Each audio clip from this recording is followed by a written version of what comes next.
You know?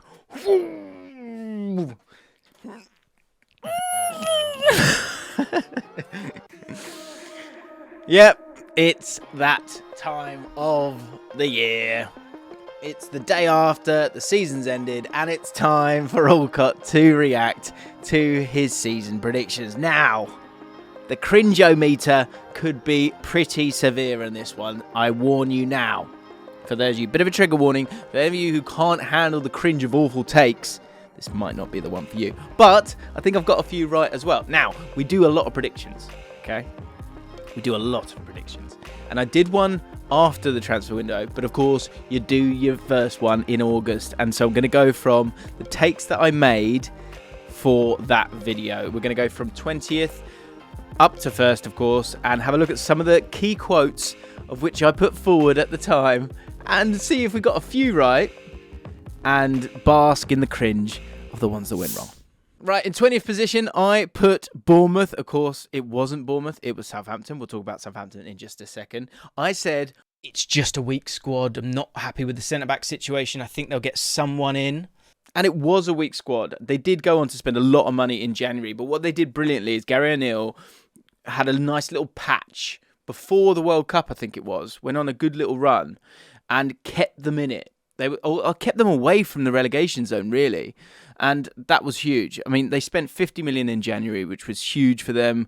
Ouattara, Semenyo, Vina, Zabarnyi, who played in that last game. Ouattara and Vina, in particular, have been absolutely fantastic for them. Someone in the comments did say this, right? Someone in the comments said that me putting Billing, because I'm going to come for you lot as well, all right? You know, I expect high levels when it comes to the comments. So if you've got a few wrong, we're going to chuck some of them as well. So keep an eye out. Someone in the comments, they will remain nameless, they said putting Billing, because I had a little Excel spreadsheet, you remember, putting Billing in as an attacking midfielder was painful. Get that on the cringe meter. Well, ha ha on you. Not my best put down. Christ. 19th place. Again, a lot of us did this. This is probably one of my biggest regrets of the season because I actually thought Fulham would be okay, but everyone was just claiming that they were going to be rubbish. And the season before, I did go with my gut, and I got some woeful, calls, right? So I kind of went with the status quo here, and we must learn that cannot happen again. 19th, they of course finished in 10th place. I said the style of play and the change of the style of play that makes life very, very difficult when it comes to Fulham for me. I think what I was thinking was that jump from dominating football matches to the Premier League where you've got to be defensively sound means that they won't be able to do it. But Marco Silva was fantastic. And he said, and we heard him say it in post-match interviews, Harrison Reed, I remember saying it, he said, we're going to have a go at everyone this year. And they did. So in terms of that change of style of play, that change never came. They just had a proper go at it. And that was the correct decision. Absolutely fantastic season for them. 52 points as opposed to what they've been getting over the last couple of years when they've been in the Prem. It's been, around the 30 mark. Massive improvement. Marco Silva did brilliantly. Here's a terrible take from me. I said that Silva will be the first manager to go. He's like the only manager not to go. I also said that Palhinha was an amazing move. So not all total car crash stuff. But yeah, we all got Fulham massively wrong. Southampton. Now, there's elements of this that I got correct. So I said that they would go down. I said they'd be in 18th spot. So I thought they'd do a little bit better than they ended up doing. Of course, they finished in 20th with only 25 points at the end of it all. I said that the striking problems would be a big issue that could send them down. I mean, sorry. It's just, all Southampton fans right now going, nah, well done, Jim. No, I know it's on me, but I appreciate it. You got to appreciate a good take when you get one, eh, guys? Am I right? Sorry. Anyway, but I did get that one right. Said that the strikers would be a big issue that could send them down. I said that the youth players not hitting the ground running would become an issue. Not bad. Brentford. Wow, we got this one wrong. It felt like the squad was light, and it felt like that second season syndrome was going to occur for them because it just didn't feel like there was enough stardust in there, especially with everyone else spending so much money. I had them down at 17th, and I think the reason I put them 17th and to survive was I thought they would be smart enough as a club. Again, the same question will be put forward, I think, next season in terms of, are these guys as good as they continue to be? Do you know what I mean? So it'll be interesting to see. But I said they are so smart, they always find a way to stay up. So, that was kind of correct, but I was miles off them. They finished 9th, 59 points. Unbelievable stuff. Unbelievable. Goal difference of plus 12. It's just, they've been very, very impressive. Very, very impressive.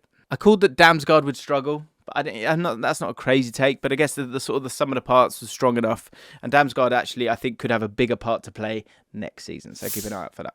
Just one spot off when it came to Everton. I said that they would finish 16th. They finished 17th. I highlighted the problems around the striker position, which I think was there for all to see, and how that could send Everton down. But I thought that they would find a replacement that would, provide those goals, and didn't really happen. But thank God for Sean Dyche, he got them over the line. I also questioned the club's actions in them being erratic due to not wanting to go down because Everton are a big club. Yeah, I think that is one learning from this season. Of course, we're going to get to Leicester, but Leicester's down the road because I had them much higher up in my predictions. No club is too big. They're too big to go down. They're too good to go down. I need to learn that myself. Some people sort of having a little chat at me in terms of Leicester City. And look, I got that wrong. I thought that they would figure it out. But there's those intangibles, isn't there? And either having them or not having them can be the difference. And obviously, Leicester didn't. We'll get to them. Nottingham Forest, I was one off on them as well. I said they would finish 15th. They finished 16th in the end. I got a couple of right here. I'm pleased with this as well. So I called the counter-attacking would be key for Forest, and I thought they had the personnel to do that. That did come to pass, I guess. And also Awoniyi, we'd spoken about him in terms of putting him forward. I think it might have been for Brighton back in the day. I can't remember on one transfer. But we said Awoniyi would be a good shout for someone. He went to Forest. He's done really well. And I think he could do really well next season as well. So not a million miles off on Forest. Thought they'd be one higher than they were. I'll take that. Howler time. Leeds. I said Leeds would be 14th. They finished 19th. I'm intrigued to understand the fallout over the next couple of weeks and months. Because Leeds, as it's transpired, and obviously, you look at the table and that can create the narrative in a big way as well. But what a mess. It feels like it's just gently descended into a mess. And it doesn't feel like it was necessary. There's the recruitment, the money. There's been money spent, just not totally in the right areas. Too many midfielders, not enough strikers, letting people go on loan. Really bad. I said, do I see this team conceding less goals? Yes. Do I see this team scoring more goals? Yes. Last season, Leeds scored 42 and conceded 79. This season, they scored 46 and conceded 71. So, me trying to claim credit for that, is that a good take? Is that cringeworthy? Probably. But, that's where it lies, isn't it? Both seasons kind of staying with that style, and they only just stayed up the year before.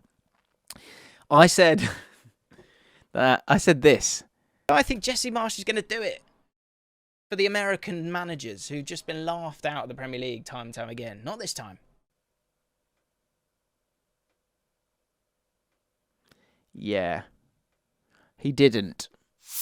Wolves! I got Wolves right. I said 13th. They finished 13th. Thank you, Lopetegui, for fixing the mess that you jumped into. I raised concerns at the start of the season about the lack of forward options. That, I think, was bang on. Only 31 goals this season. Is that the least in the league? It is. By some way, actually. It helped that Southampton scored 4 on the final day. I said that they wouldn't go down and that they would finish in lower mid-table. And I got it bang on. Come on. Brighton, I had down for 12th. They've done brilliantly well. I was nervous about it. I caveated the decision to put them 12th by saying... And the reason I'm wary of going against them because they're a well-put-together club. Caicedo, I said, would become the next Basuma. But I wasn't convinced about Undav. And I wasn't convinced about Undav until probably a couple of weeks ago. But you can feel, when you're going, cringe meter, I'm getting this wrong here. Undav seems to have a really lovely level of composure, and I think he could do really, really well for Brighton next season. It'd be interesting to see if they stick with him or look to, improve or bring someone else in. But in the last sort of few months of the season, he's starting to shine. As we've spoken about Leicester City, I had Leicester City down for 11th spot. Ugh! I was supposedly uncertain of the centre-back position, August Jim said. And you feel like you've got people who want to get out, and you've got people who are kind of past their best. Schmeichel's on his way out. Haven't got a new goalkeeper coming in just yet. I mean, Danny Ward's, I think, got three starts in 7 seasons. I'm not saying he's a bad goalkeeper, but it's not ideal. I've got all that right, and yet still... See, that's a great example of how you're not really seeing it on the face of it. You're going, well, that's a team, and they've done this. What have you got in front of you today? All those concerns, and I was like, yeah, they'll still be all right. But, you got Tillemans, Maddison, Harvey Barnes. I think what maybe I need to do next year is understand those top players, but also understand the sort of the group. Because I think you could have had a look at that and maybe made a bit of a ballsy call and got Leicester right this year. Because, the cracks were there, and we were able to spot that there was a problem in the centre-back position, that they had players that wanted to get out, and that you had a problem with the goalkeeper position. You thought that might get sorted out. Obviously it didn't, and now they're in the Championship. It just hit me there again. How are Leicester in the Championship? One must beware hubris. Crystal Palace, I was only one off on this one. Again, Roy coming in to save the day for that prediction. I had them down for 10th. I said that when the Doucouré thing was happening, they wanted to keep it quiet because they couldn't believe they were getting their hands on this guy. And I think he's going to be a really, really great upgrade for them, and it will allow a sort of platform for these exciting players to go and score goals. Sort of happened. I think, again, in terms of that central striker, that's just not happened for Palace again. And you do wonder, say like, I don't know, I'm trying to think, like maybe Undav. If you can go and find an Undav, bring him in, and a guy who just scores goals for you, then, or a Mitrovic, right, this season, then where could Palace have been this year? It could have been a lot more exciting for them. Doucouré, cracking player. And I think, the likes of Elise and Eze, once Hodgson sort of came in and gave them that structure, that did start to come true. But funny season for Palace, and they've got a big summer ahead of them. Aston Villa in 9th. Obviously, I had this with Gerrard in the job. I thought the squad was good. If you think to the back end of last season, it was solid enough, right? Gerrard came in and did okay. What I did say is that I said that Gerrard may be too stubborn with the narrow approach. Pretty happy with that shout, actually. That felt correct at the end of it all. Because, the style of play that he had, it just didn't suit those players. And his inability to change it effectively was probably, obviously what cost him his job.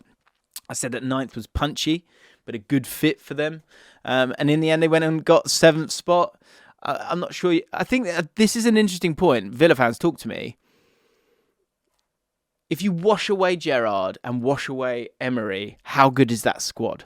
That's the question I've got for you guys. And is that a squad that was, between...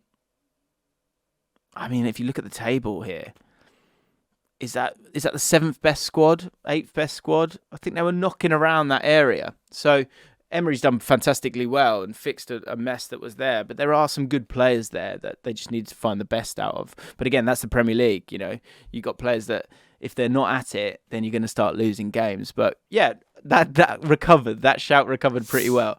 Newcastle in 8th. Obviously miles off on that. I said I like the back 5. I said the home. They look so good. And I think the fans are so excited.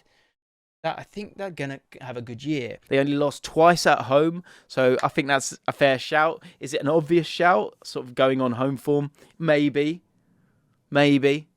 Newcastle fans, will you give me that one? Or were you expected to do well at home? Only losing twice at home was absolutely amazing, though. And only losing 5 games all season is down to that back 5, I think, in a big way. So impressive stuff from Newcastle. And actually, as the season went on, started to sort of score a lot of goals as well, which I think Eddie Howe should be really, really happy for. Unbelievable season for Newcastle. I don't think there's not a single person out there, surely, if there is, let me know in the comments, who had Newcastle in the Champions League places. I don't hate my shout. I think it was a fair shout, and for the squad and for the place that the club was in, I think it was a fair shout as well, but they've overachieved. Simple as that. One team that is massively underachieved in accordance to my predictions, West Ham. I had West Ham down as 7th. I thought they would continue on the path that they were on. I thought they'd brought in some really exciting players. I said that the summer window was good for their depth as well as the quality and options. But something went awry over the season. A lack of strategy, I think, from the offensive side of the game. It was a really good squad. I think it is a really good squad. Maybe the European element of it hurt them a little bit because they were kind of running on fumes at the back end of last season. But I said that I don't think they're going backwards.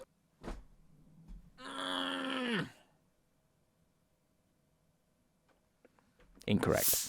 Man United fans, get ready to feel smug here. I said that you would finish 6th. I said that I think if you were expecting them to be any higher, I think that's really brave of you. I would imagine no one's put them higher than that. Well, if you were brave enough to believe in Man United getting in the top 4 this season, then you did very well. What did transpire as the season progressed, it's interesting from my concerns, right? So I questioned how Ronaldo would affect this season, and he obviously did, but in a positive sense because you were able to get him out. I was sort of saying it from the context of he could be a negative force within the squad, but actually the fact that Ten Hag was able to get him out made a massive difference, I think, because I think everyone else was sort of pulling together. I also asked the question, can you regain the confidence of Rashford?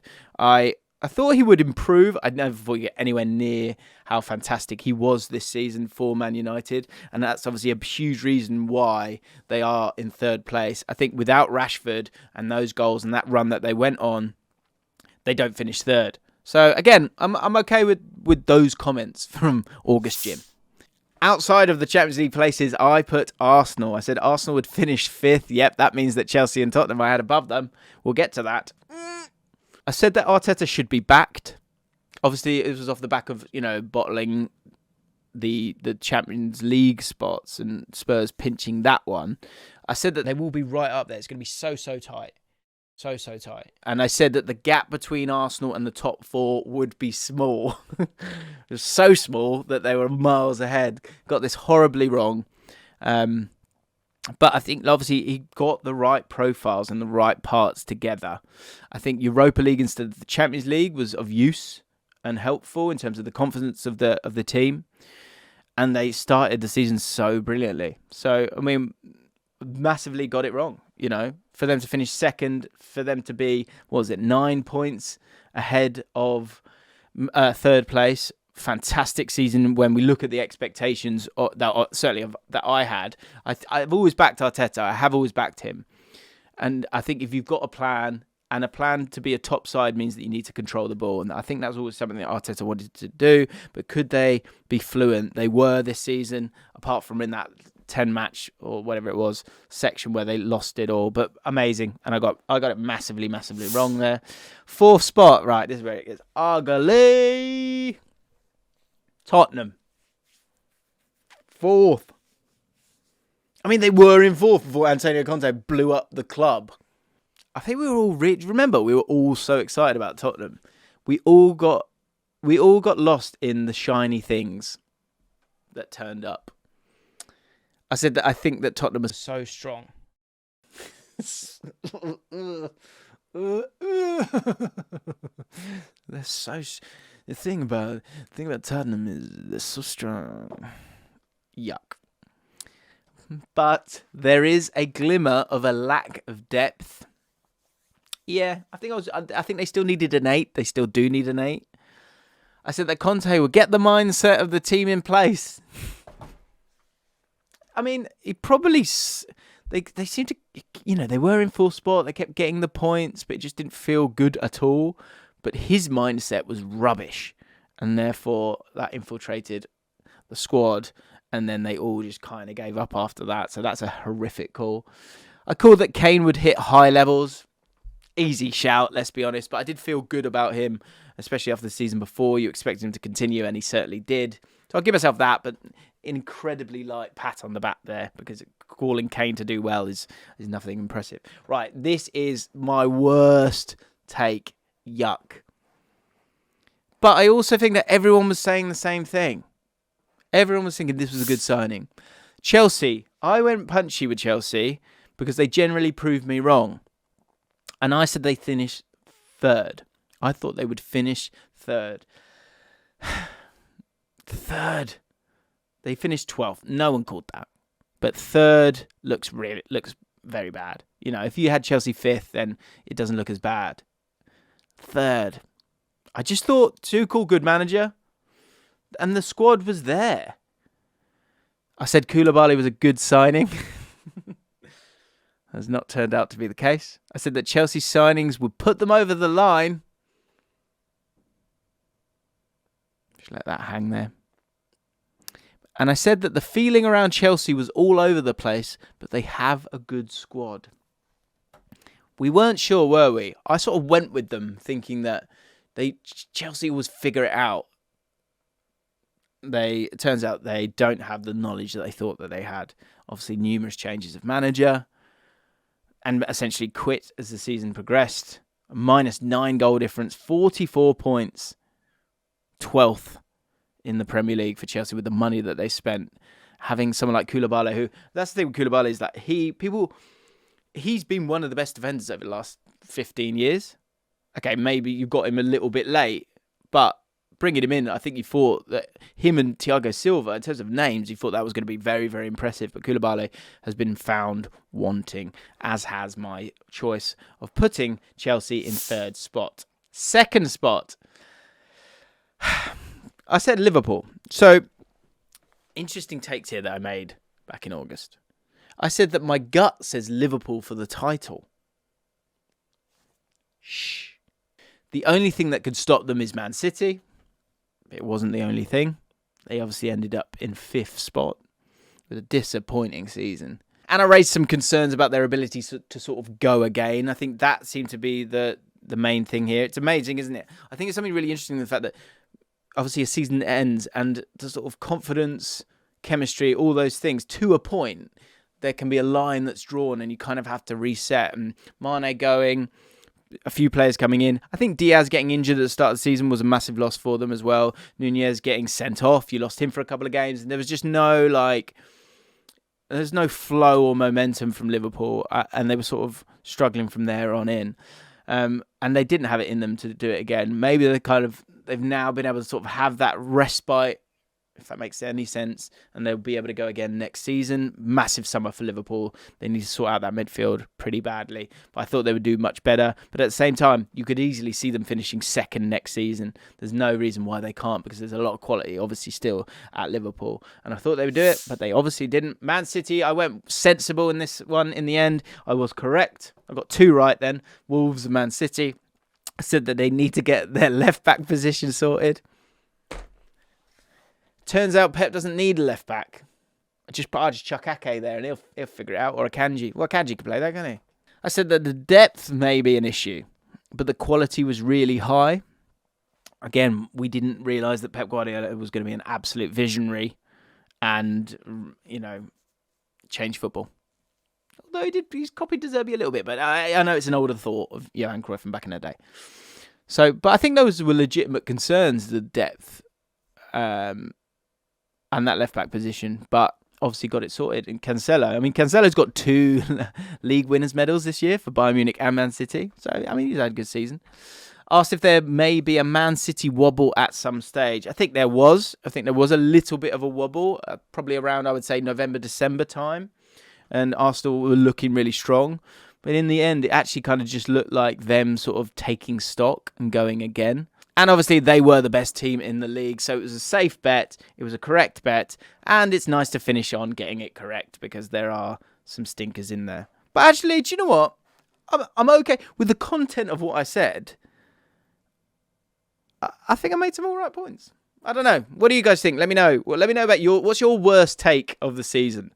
My worst take, obviously, I think was probably Chelsea or Leicester. But what was your worst take that you made back in August? If you are new to the channel and you enjoyed this one, hit the subscribe button, hit the like button. And why not check out this video where we put forward a lesson for every single team to learn from the final day of the season. What is he, like a swan and a deer sort of together, Pop that there. See you in a minute. Hello everybody, welcome back to the James Lawrence Allcott channel. The Premier League season it's over. But there's an important phrase that I like to say sometimes, which is this. One must beware hubris. Yeah,